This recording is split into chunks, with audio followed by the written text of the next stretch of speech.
Right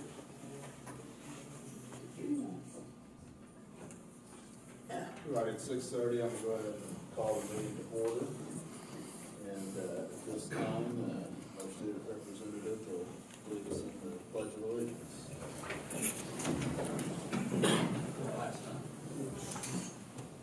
I pledge allegiance to the flag of the United States of America and to the republic for which it stands, one nation, under God, indivisible, with liberty and justice for all.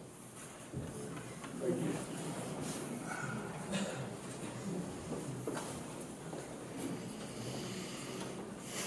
Next, we'll approve the consent agenda items in one single motion. I need a motion to approve the consent agenda items, which would include the meeting agenda, the November financial fund balance statement, minutes of the November 20 regular meeting, and November 28 special meeting, updated substitute teacher listing, payment of monthly bills, excluding payments to Larry Benson and Cooper Lumber. Does anyone want to make the motion? Michael makes the motion, Lowell seconds. Any discussion? All those in favor? Carries 7-0. Now we need to vote on motion to pay payments to Larry Benson and Cooper Lumber. Mark makes the motion, Troy seconds. All those in favor? Be 5-4 with 2 abstentions. Strong and Fleetwood. Next, we'll go into our communications report, where we can.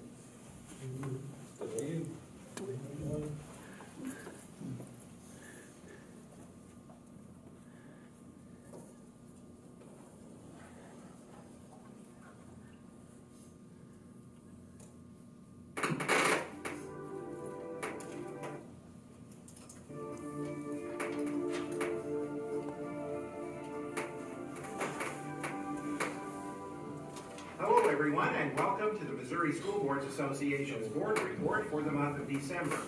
We thank you for the opportunity to share some news and information during a few minutes of your board meeting. We begin with a look at the State Board of Education's decision to rehire Dr. Margie Van Dieven as Missouri's Commissioner of Education. It was about a year ago that Dr. Van Dieven was removed as Commissioner of Education by members of the State Board of Education appointed by former. I'm just going to summarize it. So, sorry, I had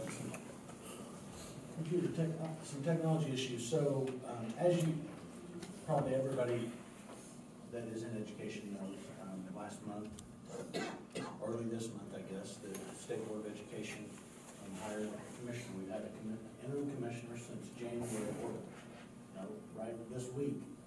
So 12 months we've had an interim commissioner, Roger Dorsey, because the State Board, which was really set up to do so by Governor Greitens, removed Margie Van Dieven, who had been the commissioner prior to that for a couple of years.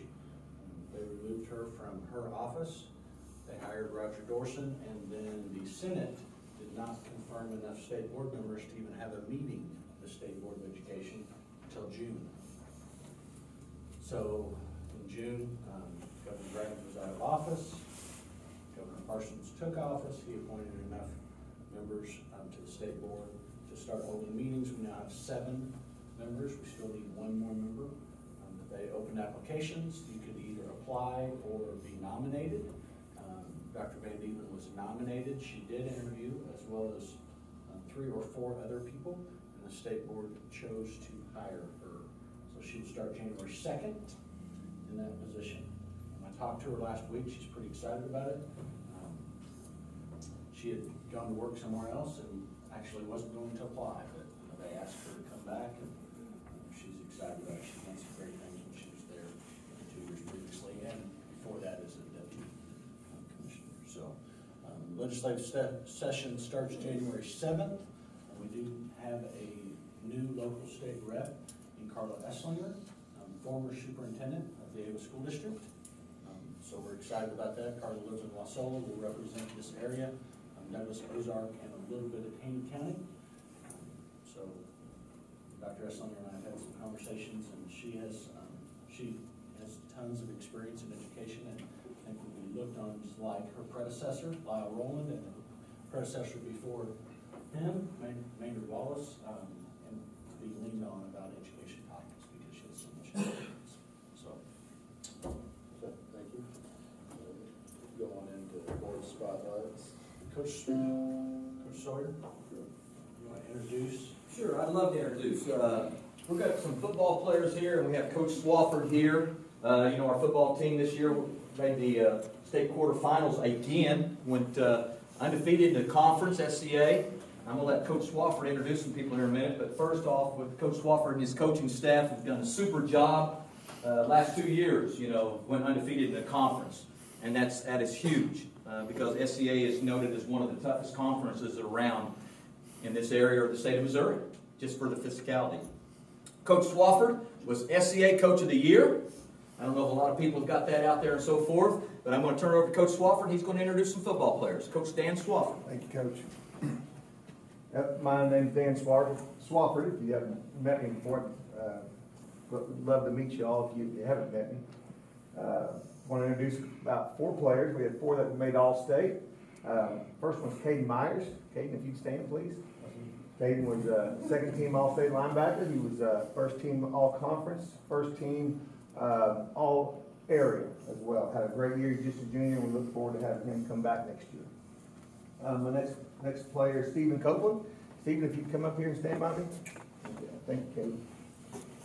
Stephen was honorable mention All-State. He was also he was first team running back in the conference, first team in the All-Area. Has been a great running back for us the last few years. I think you had a combined of somewhere around 1,500 in total yards of offense, catching and running the football. But I will miss him because he is a senior this year. Ivic Chittenden. Ivic was first team All-Conference, unanimous All-Area. I don't know if I ever told you that, Ivic, but you were unanimous by all the coaches in the area who voted for that, and honorable mention All-State. He played offensive line for us, and again, a senior who will be dearly missed next year. What a great number. And then last, Caleb Johnson. Caleb was first team All-Conference, Offensive Player of the Year in the conference, first team All-Area, Offensive Player of the Year in the area, and honorable mention All-State at quarterback. One of the most dynamic players in the area. Again, a senior who will be dearly missed. But 3 great seniors right here, great junior, great guys. Not just good football players, but good young men who will make good adults, good fathers, and good husbands and good friends someday. Thank you all very much.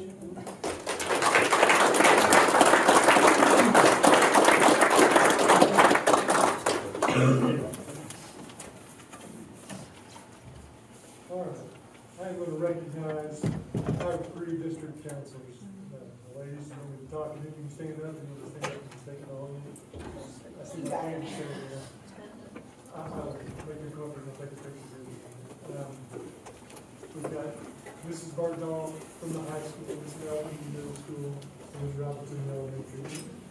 What we're going to focus on, I want to recognize them for is their work with our suicide prevention program, the SOS program. We talked about that a lot last year, about planning, and these ladies sat in as we attended different meetings and just gathered information, trying to make a decision on what that program is going to look like for our students here in the district. It's quite an undertaking for these ladies. Programs like that send letters home to every potential student, every student in the affected grades. And following up, yes, they're going to participate, no, they're not. I think in the middle school, 97% of our students participated. At the high school level, 77%, is that correct? And this is something that these ladies took on. It wasn't like we took something else off the plate. They just took this on in addition to all the things that they already were doing for our students. They coordinated so that any day they were having these conversations with kids, they were all available. And we feel like led to some really good conversations with students. And I know you guys have heard me talk about, when we talk about this program, you know, in addition to some of the mental health awareness and helping skills we're teaching students, you know, we think it's going to impact our student body, just picking up their peers. You know, when they see somebody in need, telling an adult that they trust, they can intervene and help the student get the help that they need. Just truly an undertaking that we think is really going to impact our students in our school. So, ladies, if you would stand up. You ladies have anything that I left out you want to share about that program? I know that was.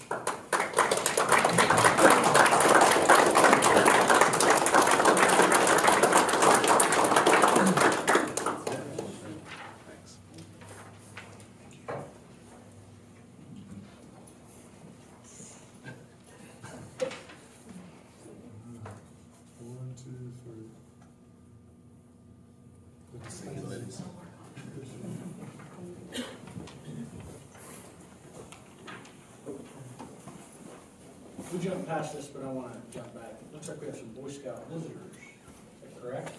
Correct. You want to introduce them? They're all being pretty shy. We're working on what were we working on today? Citizenship in the community merit badge, and part of that they have to just observe some type of community meeting like this, and so we appreciate you letting us crash the party. We appreciate you coming. Thank you, guys. Next, we'll go into our principal and director reports, and we'll start with Dr. Hall. All right, so we're wrapping up the first semester. We've had a lot of activities going on in December to get back to the community. We had our annual change drive, which Mrs. Roberts was a big part of. All those proceeds were donated to Hardy Ozarks, the grade level that brought in the most change. Won a trip to Hardy Ozarks. We went on Tuesday. They sang Christmas carols to the residents. We had another couple of classrooms walk over to Ava Place today and do some drilling there as well. Thank you. Middle school principal, Mrs. Swatch. Well, we're finishing out the semester. We're excited. It's been a great semester, but I want to brag tonight on our student council and our health and wellness committee.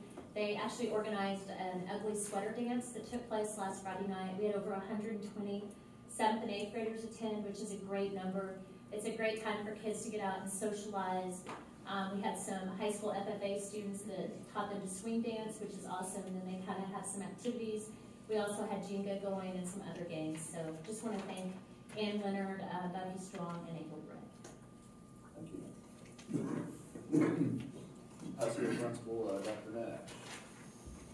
We've been working on the student advisor to the board. We had 2 students who submitted essays this year, and we went through a week-long campaign. And I would like to introduce you to our next student advisor to the board, Ms. Paige Pimmons. Paige, you want to stand up?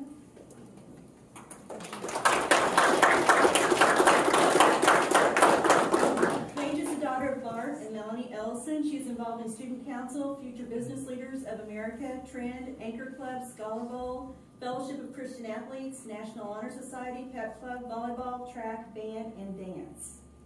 In the community, she has volunteered to direct traffic at Wilder Days and also volunteered at the Wall That Heals. After high school, Paige plans on attending college and has aspirations of attending law school. Paige enjoys playing bass guitar in the youth band at church, spending time with her church youth group, and participating in community service activities. The things she has enjoyed most at Ava High School are her teachers, volleyball, band, dance, and Scholar Bowl. Paige looks forward to serving and representing the Ava student body as student representative of the board. Ms. Paige Pimmons.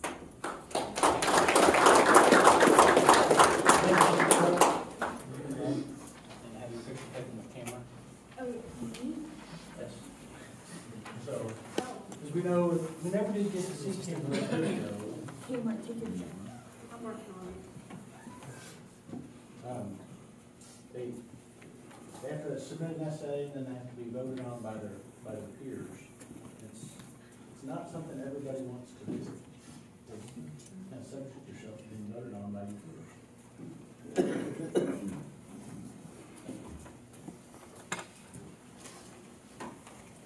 Maintenance director, I'm sorry, let me go back. Special service director, Mrs. Swafford. Good evening. I know I have done this before, but since the counselors are here, I truly want to thank them. We could not do our testing in our department without each and every one of them. We've kept them extremely busy this semester. They're very good at short notice if we need extra tests or anything from them. So I really just want to thank each one of them. They do a great job. I think we're very fortunate to have them. Thank you. Maintenance Director, Mr. Valentine. I really don't have anything to add this month, but I would like to wish everybody a happy and safe holidays. Thank you. And student representative, Ms. Lloyd. You can stay and sit if you want. It's up to you. Okay, well, I can get this. Yeah, that's fine. Oh, you're gonna do it? Sounds good. Okay. Hey, guys. Definitely finished this about 5 minutes ago. Whatever it was, 5 minutes before the Zoom. Okay. So Cameron's gonna talk to us about the one-to-one initiative. We're a semester in, we really are looking for what students think about the one-to-one initiative. So Cameron's got some surveying. She and Mrs. Nash put together a survey, and we've got 302 responses, so we'll let you start. Okay, so there was numerous questions asked on the survey about the Chromebooks. And the first one was, I have internet access outside of school, and about 76.5% of Ava High School students have internet access outside of the school. So that was fun to learn. Okay. The next question was, I feel like my computer skills are limited and I would benefit from having a computer skills class. So about 77.5% of the Ava High School students feel that they have the necessary computer skills that they needed. So that was also cool to learn. I am more organized when completing homework assigned on the Chromebook. About 51% of Ava High School students feel they were more organized in completing homework on the Chromebook. About 32.8% felt there was no effect. Google tools like Google Docs, Sheets, and Slides made completing assignments easier. Over 72% of students felt like Google Docs, Sheets, and Slides did help make completing assignments a ton easier. As a result of the Chromebook, I can complete my homework assignments on time without having to share my home computer with siblings. Only 46% of the students felt like they could complete homework assignments on time without having to share the computer at home. 38% stated that it had no effect. As a result of the Chromebook, I have become more interested in my classwork because I get to connect more with my peers and classmates. As a result of the Chromebook, only 31% of Ava High School students felt they were more interested in their classwork because they could connect more with their classmates. And about 38% stated there was no effect. As a result of the Chromebook, I get to explore educational games which are related to my classwork and need to learn. Over 50% of students disagree that they spent more time surfing the internet on non-class related assignments. As a result of the Chromebook, I spend a lot more time surfing the internet on non-class. Okay, this one actually got me stuck on my paper too. So the last answer was to that question. And the question before that was, go back one. As a result of the Chromebook, I get to explore more educational games which are related to my classwork and me to learn. Okay, now go forward. There's the answer to that question. Over 68% of students agree that they have immediate access to classwork online rather than trying to find copies of handouts in their binders/book bag.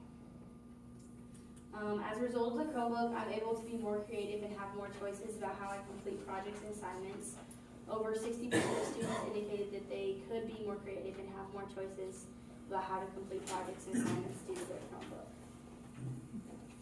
I think it would be easier to learn new information from a textbook than it is on the Chromebook. Only 27% of students agreed it would be easier to learn new information from a textbook rather than a Chromebook. As a result of the Chromebook, I have fewer books and other materials to carry home every day. About 62% of the students agreed that they had fewer books and other materials to carry home every day. So I think that's the end of it. Okay, so Dr. Dial asked me to put in my opinion, which was hard to decipher, but I personally, you saw the slide where it said that a certain amount of students felt like they didn't get on non-related school things on their computer. Definitely think a few of them might have fibbed.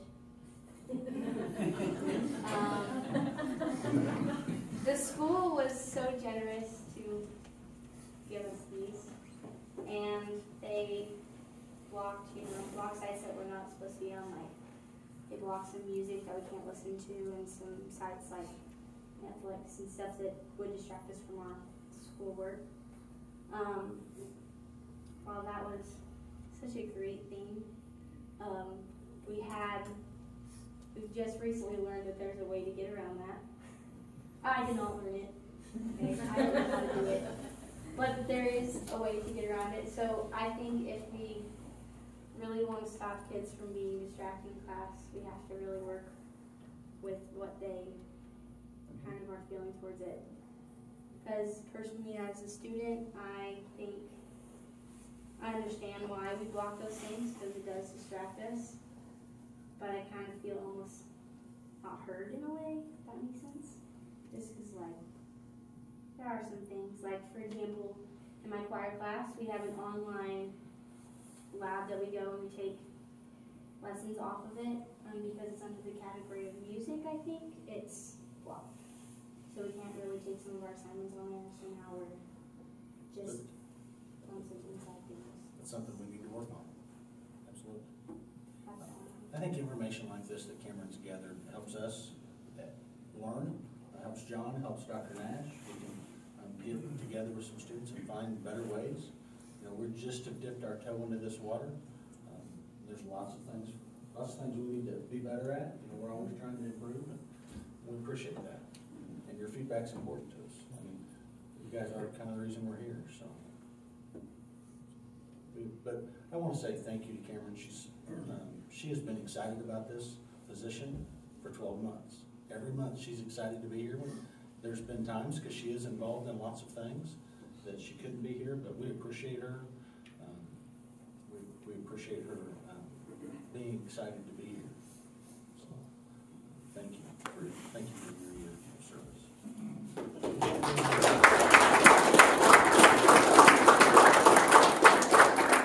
And she's going to go cheer. Yeah. Wait, I have a question really fast. Yes. Can I keep my little plate thingy? Absolutely. Thanks. Thank you. You have a great day. Great job, Haley. Next, we'll go into our executive administration reports. Dr. Dodd will start us off. Paige, you and I'll be in touch in early January. Okay. Okay? Thank you. All right, thank you. All right, a couple things. No, Including trash. that's So fine. that's not what I'm Don't worry about it. I can do it without it. So, a couple things. First of all, we had the immunization clinic. We partnered with Mock. So the nurses and I and Mrs. Swafford have been meeting the last, 6, 8 weeks about immunizations with some kids that were not immunized, and we were in the numbers of about 70 that were not up to date on their immunizations. So we worked with the nurses, we worked with Missouri Ozarks Community Health, Lindsay Wade, who is our Cox Health employee. She works for Cox Health, but works for us part-time. All got together, kind of came up with a plan, and Mock actually came to school and did an immunization clinic at school yesterday. Really neat deal. Lots of communication home with parents, had to get signatures from parents and permission. But I think we immunized about 60 to 65 kids yesterday, K through 12.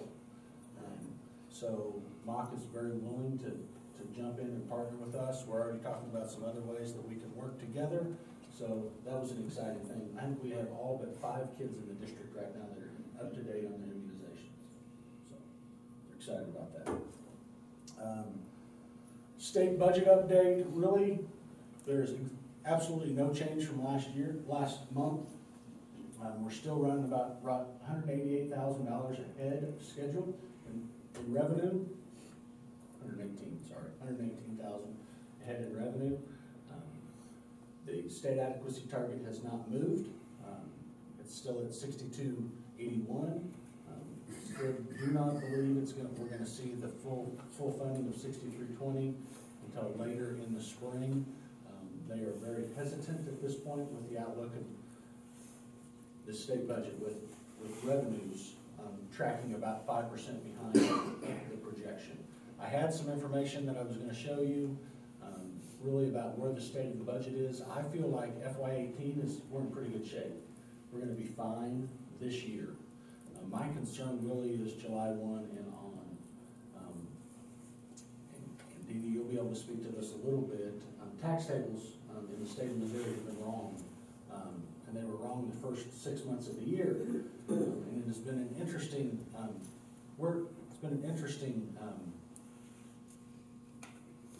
12 months. Really, nobody figured it out until about July, that tax tables were wrong. The Department of Revenue sent out the wrong tax tables.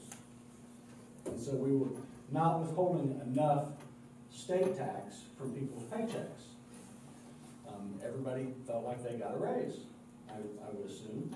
So in August, we started hearing some rumors about tax tables were wrong, it wasn't withholding enough. But it was not until late October, the 1st of November, am I correct? When they finally admitted it and sent out the new tax tables. There are those that believe that these are still not correct. So I'm afraid people are going to be shocked in April, March, when they file their taxes and see that they either owe money, state taxes, or they're not getting the refund they felt like they were going to get.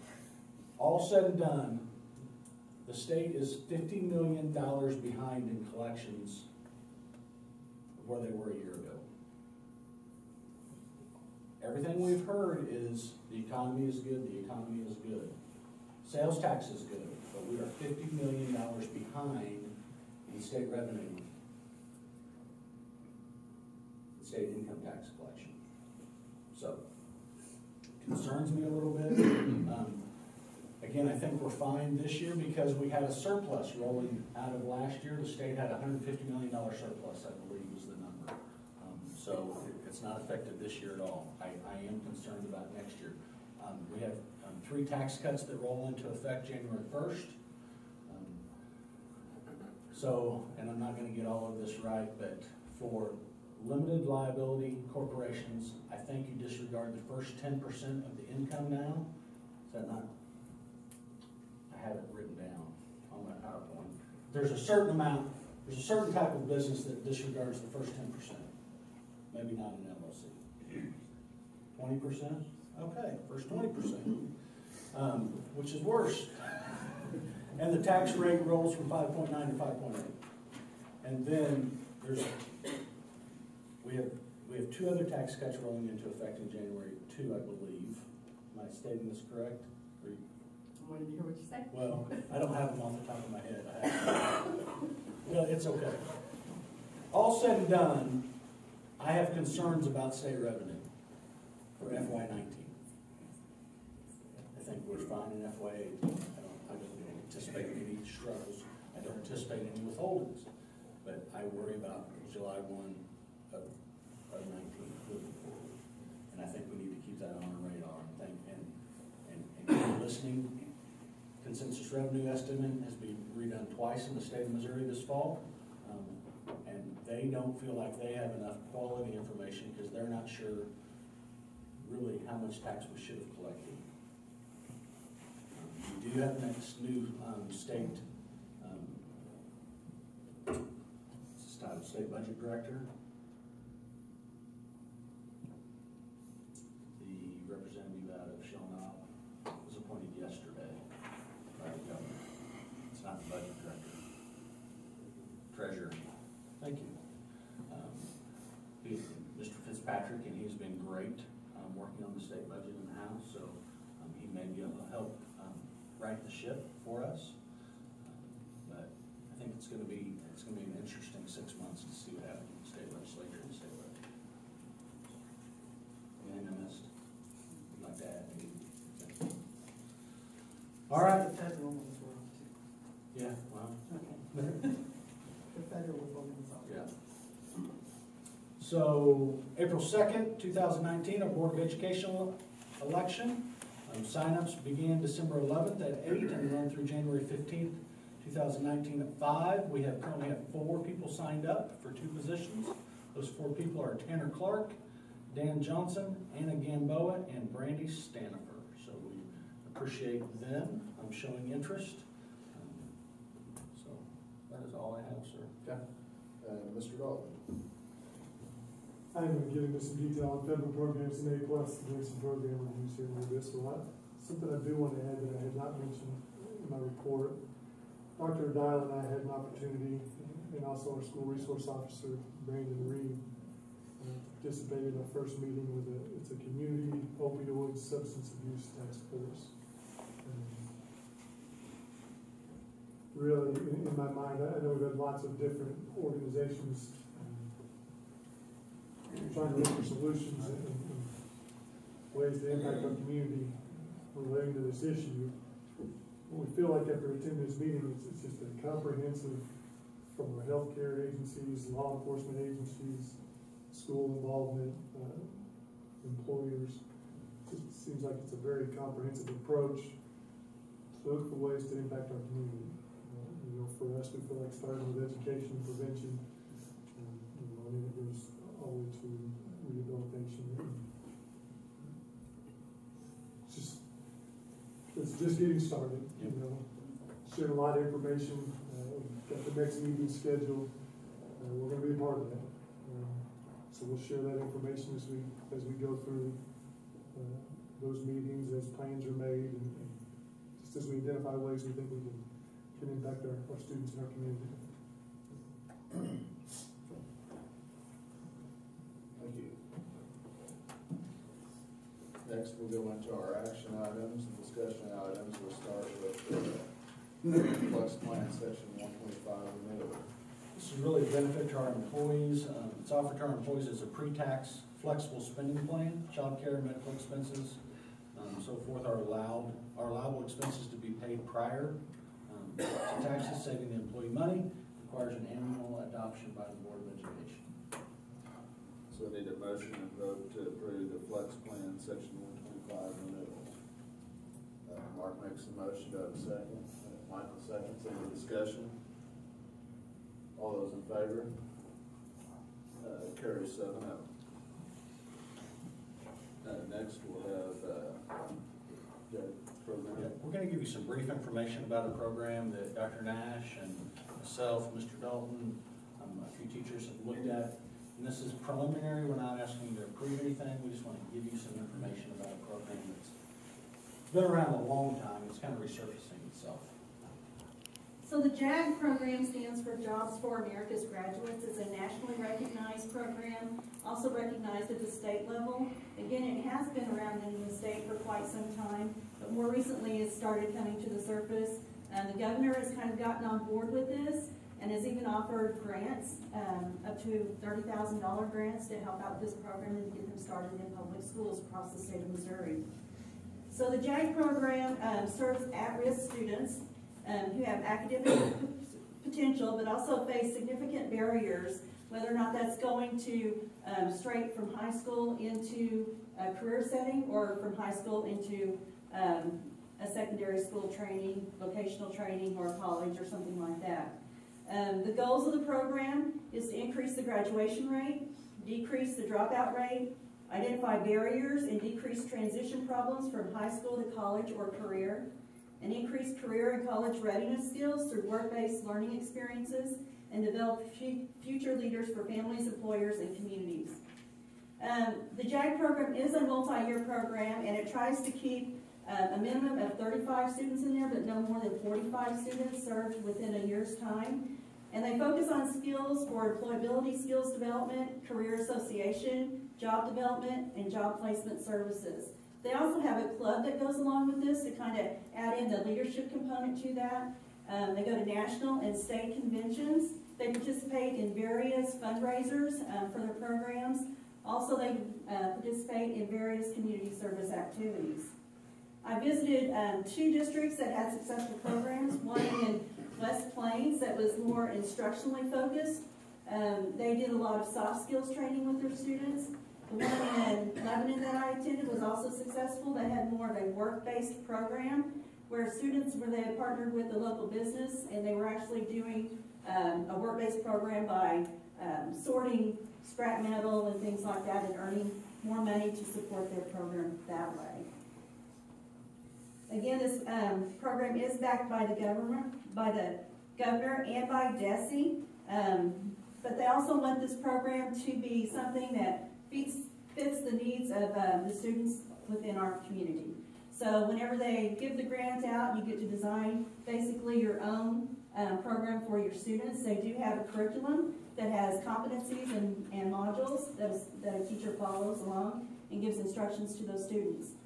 Also, once students graduate, for a year, the supervisor goes back and makes sure that the students are being successful in job settings or college or vocational training. So they track them for a year after they graduate from high school. Are there any questions? Continue to bring you more information about JAG. It's something we're looking at. They do help pay for staff members. We would take an additional staff member, but they would pay for half of it. It is in middle. They have a component for middle school as well. So we're going to keep investigating it, but we didn't want you to hear about it for the first time this spring. We're asking you to approve something. So do some research on your own if you'd like to. We'll continue to bring you more information. Thank you. Belcher Scholarship. Okay, so last month I gave you a lot of scholarships to read, and we asked you to narrow those down to 3, or to your top 3. And so each one of you voted on that survey that Mr. Dalton sent out. So we got that down to 3, and then you voted your top candidate on out of those 3. You only had numbers, so number 23 had 2 votes, number 57 had 2 votes, and number 12 had 3 votes. Very equal, because I think we had some great applicants. But, interesting enough, number 12 happens to be here tonight because he was also being honored as an all-state football player. Stephen Copeland was number 12 that you chose tonight. So I thought it appropriate. I had to go talk to his mom to see if I could get her to stay. But Stephen, we appreciate that. We're going to vote as him as our representative, but he's going to earn a local scholarship from the Board of Education. He's going to move on to the regional competition, and then hopefully, if he can win the region, then he moves on to the state competition. So there's several $1,000s available for you. So, thank you.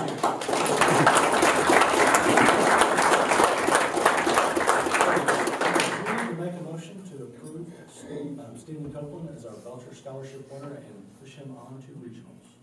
Do I have a motion? I'll make the motion. Steve makes the motion. Mark seconds. All those in favor? Carry 7-0. Thank you. Thank you, Stephen. Thank you, sir. All right. Extracurricular and co-curricular activities review. Mr. Sawyer, Dr. Nash. All right. First of all, I'd like to thank Dr. Dahl, Mr. Dalton, for all the support they give us in our athletic programs, all of our building principals, because we couldn't do this without them because our players are always leaving early, and we couldn't do it without them. Monty back there, John, big part of it, taking care of ball fields, making sure our computers and stuff are up and going and so forth, but we do appreciate each and every one of them and so forth. You have in front of you some numbers that I put in there every year, and those numbers tell you the amount of 7th graders, 8th graders, some freshmen, total numbers of ball players, each team and so forth, and you have a record there and so forth. I compared last year's numbers to this year's numbers, and they only vary maybe 2 to 3 players at the most, whether it be down or whether it be up. So our numbers are basically staying very steady where we're at. Okay, now don't get me wrong, we would love to have more, but it's staying pretty steady across the board. Coaching staff that we have in place right now, I'm very satisfied with. I think we have a great group of men and women there on our coaching staff. They're doing a super job, and you can look at records there and you can tell that. Example, I'm going to use volleyball. Coach Petty and Coach Tracy, new to our program this year in volleyball, won 4 ball games last year. We won 14 ball games this year. vast improvement, and it's going to get better, okay? Going to go through the sports, football, SCA champions, district champs, quarterfinalists, softball, we were district runner-up, volleyball, won the first round of the district playoffs, first time in I don't know how long. And I've been here for a long time, and I can never remember us winning that first ball game, okay? Cross country, we sent one male and one female to the state finals. Cheerleading, we got 34 to 35. Big number there. Coach Lansdowne, Coach Bristol, who Michaela helps us and so forth, doing a super job with them and so forth. We've got basketball going on right now. Our girls right now are at Forsyth. They've already won 7 ball games this year. That was our total wins last year. So we're trying to bump that up right now. The boys, very exciting to watch. They're going to play here after Wall versus Seymour. I hope everybody can get over and watch that ball game. But very exciting group to watch and so forth. Like I said, right now I'm very satisfied with everything that's going on. And I do appreciate everybody's help here and so forth. Any questions for me? Dr. Nash. The activities report, we have about 97% of our students at the high school level that are involved in extracurricular or co-curricular activities, whether that's band, music, athletics, or clubs at the high school level. But 97% of our students are involved. Each school-sponsored club is committed to a list of guidelines that they have to meet in order to have this club. They have to have at least one community service project per year, at least one school service project per year, a minimum of one fun club activity per quarter, and a minimum of 4 responsibilities each year. And these were set by the School Pride Committee several years ago. And I've given you a list of the different clubs that we have at the high school level and also the activities that they're involved in and the number of members in each club. You guys have any questions? I think 97%'s great. Yes, it is. Yeah. I would like to add one more thing too, and I forgot to mention. I'd like to thank KKOZ, the Douglas County Herald. They're covering everything for us. I think we're getting the best coverage right now that we've ever had, and I do appreciate that from you all. Okay? Thank you. So we need a motion and vote to approve the extracurricular and co-curricular activities. Kenny makes a motion, Roy seconds, any discussion? All those in favor? Carry 7-0. Program review. All right. Shared with you a document where we review federal programs. You can talk about that occasionally. Federal program dollars are determined census data is where that funding, those allocations are calculated from. Student demographics play a part in some of that also. As you look at through that document I shared with you, you see some information there about ELL students, migrant students, homeless students. There's some criteria in place where students would meet that criteria. And if you had a certain percentage of students that met that criteria, there would be additional funding that's available. I've shared that with you just to kind of outline what some of that information is.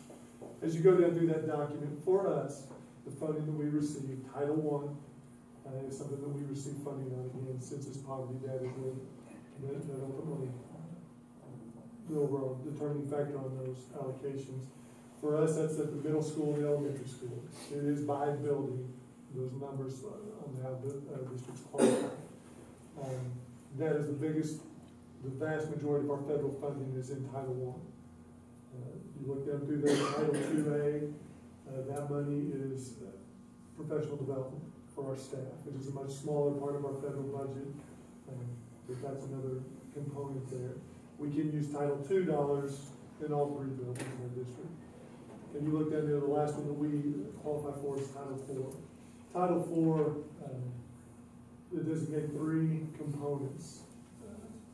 Safe and healthy students, so that we programs related to education, drug awareness, coping skills, some of those types of things. Well-rounded education. Truthfully, you're just reviewing all of your instructional programs. Is there something we can supplement? Really, you've got some leeway when you talk about well-rounded education. And then improve improving the incorporation of technology in the classroom. Those are the three components that Title IV focuses on.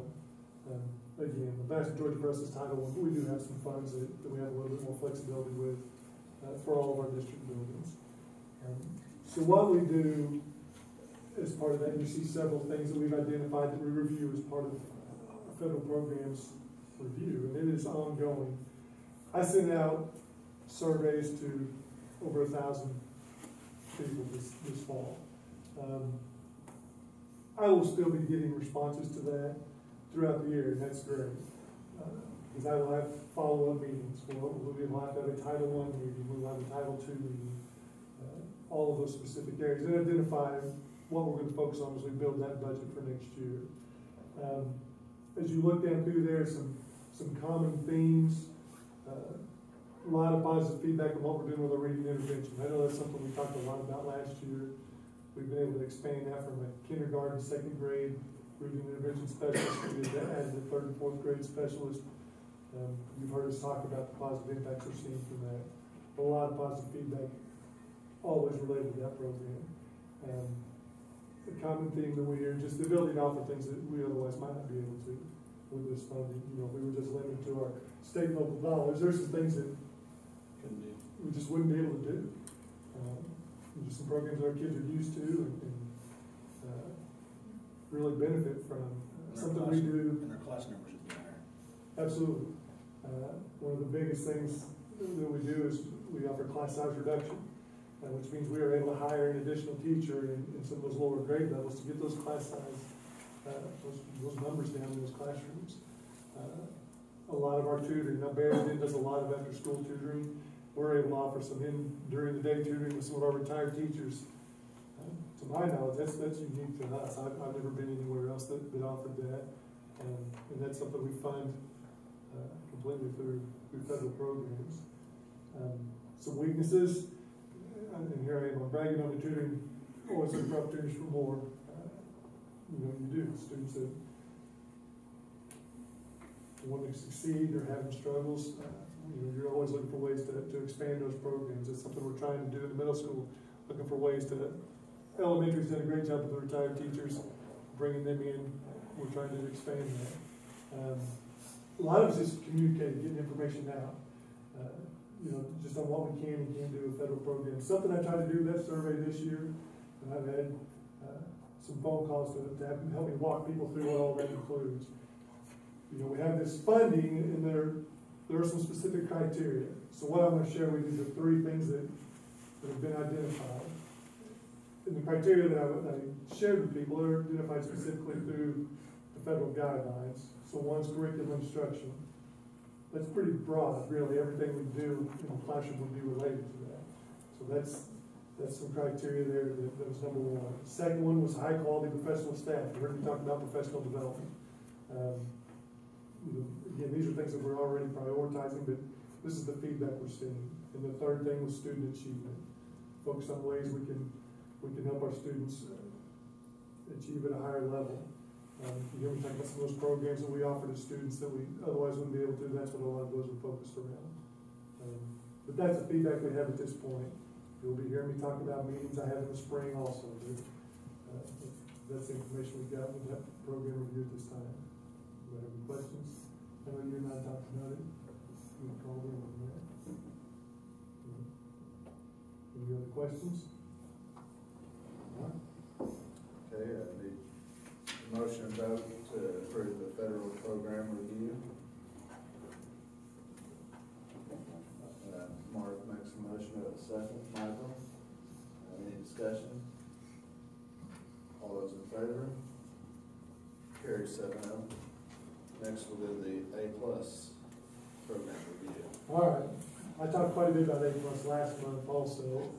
I do want to outline what A+ is. A+ scholarship program is sponsored through the Department of Higher Education. That's where the funding comes from. That's where the criteria comes from.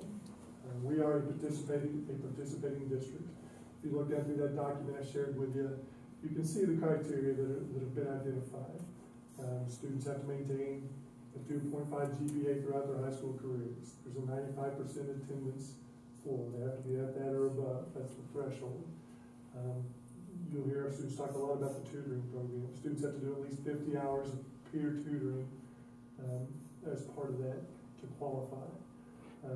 So I know as I communicate with parents and students sometimes, hey, why is this the criteria? I've probably done some statistical analysis to identify some things that need to be in place. It is something that comes through the Department of Education. But then it is a program our students, as I send out surveys for that, overwhelmingly, hey, this has an impact on my decision on whether or not I'm going to pursue some sort of post-secondary training.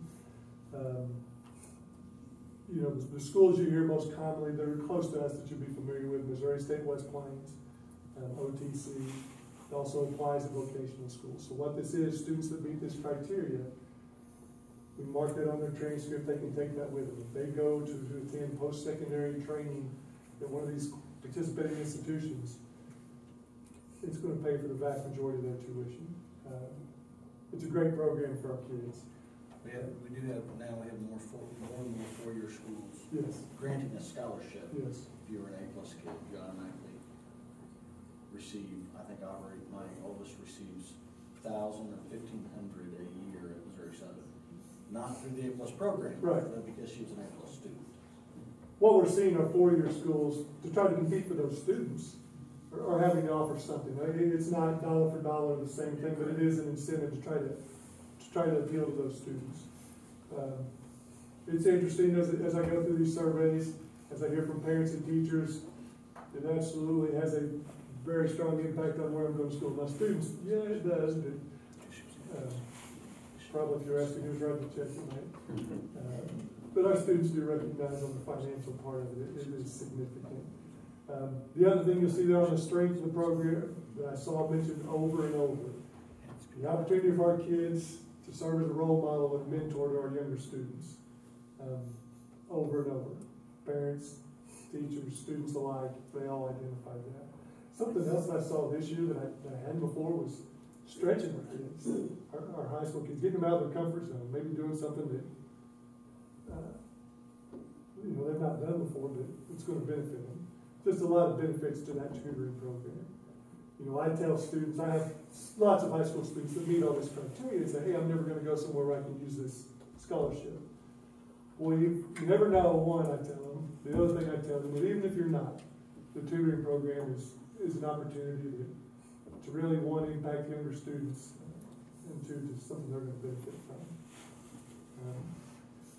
Weaknesses, and this is for me,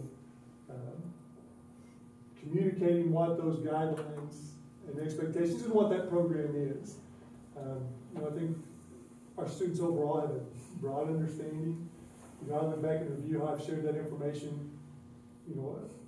Freshman orientation, we share that information for the first time. Well, I look back on that, they're doing so many things, and those students are probably so overwhelmed. I'm going to continue to share that there. I need to make sure I'm doing some follow-up as far as getting that information to the students' hands and the parents' hands, just so that's still in front of their mind. I do meetings with sophomores and juniors throughout the year, but I just need to do a better job of making sure they understand what that is. Seniors, I meet multiple times individually with them during their senior year to make sure they know exactly where they are. So I feel like those students probably, as they near the end of their high school careers, they do know where they are with relation to that. But that's something I'm going to focus on, is doing a better job of communicating that throughout their high school career. Any questions specific to the A+ program? It's a great program for our kids. Something that I talked to you about that I didn't realize till recently was sometimes, like you said, that they don't always know if it's going to benefit them. They go to a different school that doesn't offer it, but then doesn't work out, it's not quite suiting them, they change. They transfer to another school. Their A+ is still good for how many years after they graduate? It's good for up to 4 years from graduation. Just in my 2 years in this role here, I have multiple students where, and that's what I tell my students now, well, you never know, plans change. And they've either been able to, if something changed, they went to school and they're able to take advantage of this. And then unfortunately, we've got some of those stories where, boy, something changed and they didn't meet the requirements, but they didn't finish up on it. So, but we've got one in our office, a student, a parent in our office, went to CLO, they don't decided on major that CELO doesn't have, he's going to OTC this semester. We're gonna be able to, Gonna be able to use. no, it's a good program. We need a motion and vote to approve the A+ program review. Troy makes a motion, a second. Michael seconds. Any discussion? All those in favor? Carries 7-0. That concludes our agenda items tonight. Thank you for everyone for attending. Our next regular board meeting will be here, January 17th at 6:30 in the boardroom. Happy holidays, everybody. Need a motion to adjourn. Mike makes a motion in a second. 4 seconds, all in favor? 11:00?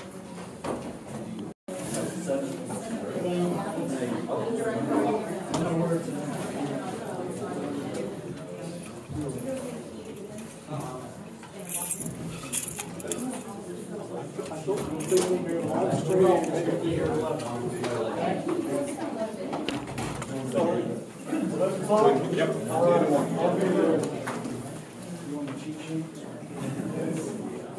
Hey, Jason's working great and everything. Is he? Oh, yeah, oh, yeah. I was happy to find him. I bet you will. He is. He's been going ball games away and stuff. Loves high school sports. Good. Well, I appreciate you. I'm kind of excited to see how baseball season comes around with It'll him. be here before you know it, you know what I'm saying? You guys are going to be working out here just another month or two. Yeah. Come back from Christmas, I'll have some pitchers and catchers that'll start throwing, you know, so.